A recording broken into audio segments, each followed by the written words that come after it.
Welcome to B News, your trusted source for real-life royal romance, powerful love stories, and the moments history almost forgot. Today's story takes us on a journey across continents, between the chilly halls of Denmark's royal palaces and the sunlit shores of Australia. It is a story not just of chance, but of persistence, patience, and deep emotional connection.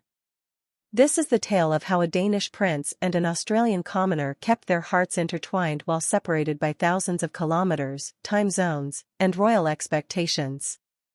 This is the long-distance love that stood the test of time and changed the Danish monarchy forever. In the year 2000, fate intervened in the most ordinary of places, a bar in Sydney called the Slip-In. Among crowds gathered during the Sydney Olympics, Mary Donaldson, a marketing professional with a quiet confidence, was introduced to a man simply known as Fred. What she didn't know was that he was Crown Prince Frederik of Denmark, heir to a centuries-old throne. Their chemistry was instant, electric, but unassuming. It was not a diplomatic meeting nor a staged photo op, it was real. But while fairy tales often skip straight to the palace, their story didn't. Within days, Frederik had to return to Denmark. He had obligations, appearances, and traditions to uphold. Mary remained in Australia, unaware of what their encounter truly meant for her future. Yet, the memory lingered. And so began a relationship that would stretch across oceans, bound by phone calls, emails, and the unwavering belief that they had found something worth holding on to. Long-distance relationships are hard. Add the weight of a monarchy, a time difference of 10 hours, and scrutiny from royal advisors, and they become almost impossible. For Frederik and Mary, every interaction had to be carefully protected. In the early days, their connection was kept entirely secret. Friends close to Mary described how she'd light up when talking about Fred, but rarely shared details. In Denmark, palace aides reportedly worked hard to keep the budding relationship under wraps, fearing public backlash or royal disapproval. Their love evolved through clandestine visits. Frederik would secretly travel to Australia or invite Mary to Europe, all while avoiding the press. They built their bond not through grand gestures, but through quiet resilience, late-night conversations, handwritten letters, and private moments stolen in a world that seemed determined to keep them apart. At a time when the royal narrative was tightly controlled, this relationship was pure and unscripted. As months passed, the secret became harder to contain. Paparazzi caught wind of the connection. Danish tabloids speculated about the Australian woman seen with the prince. Public curiosity turned into national debate. Could a commoner, a foreigner, really become the future Queen of Denmark? Would she understand the culture? The expectations? The crown? For Mary, the pressure was intense. Yet instead of recoiling, she stepped into the challenge. She began learning Danish, a notoriously difficult language for English speakers, while juggling her professional career. She visited Denmark privately, immersing herself in the culture and understanding what life beside a royal would truly entail. Her humility and quiet strength began to win over not just Frederik, but those watching from within the palace walls. Despite the mounting pressure, Frederik remained steadfast.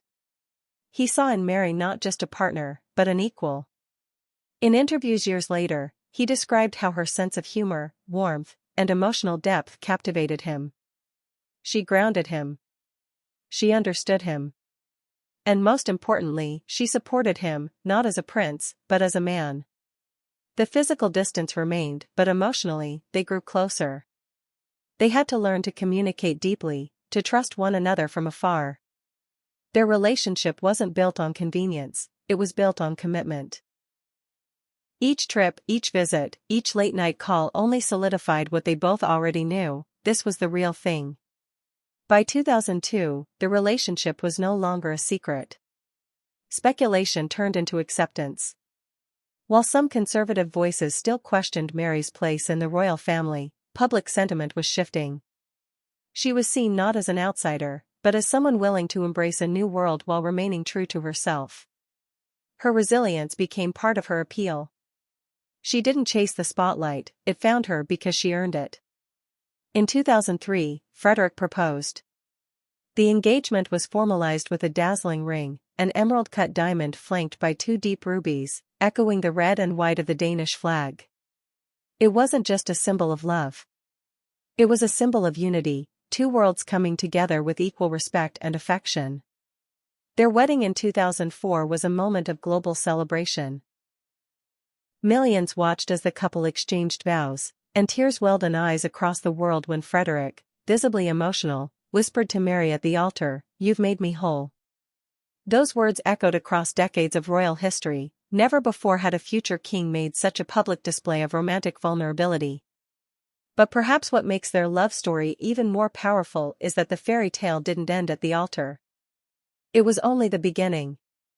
Mary had to adjust to a life lived under constant scrutiny, where every movement was photographed, every word analyzed. She took on royal duties with poise and a sense of responsibility that surprised even her critics. From mental health advocacy to women's rights, she carved her own path within the royal institution.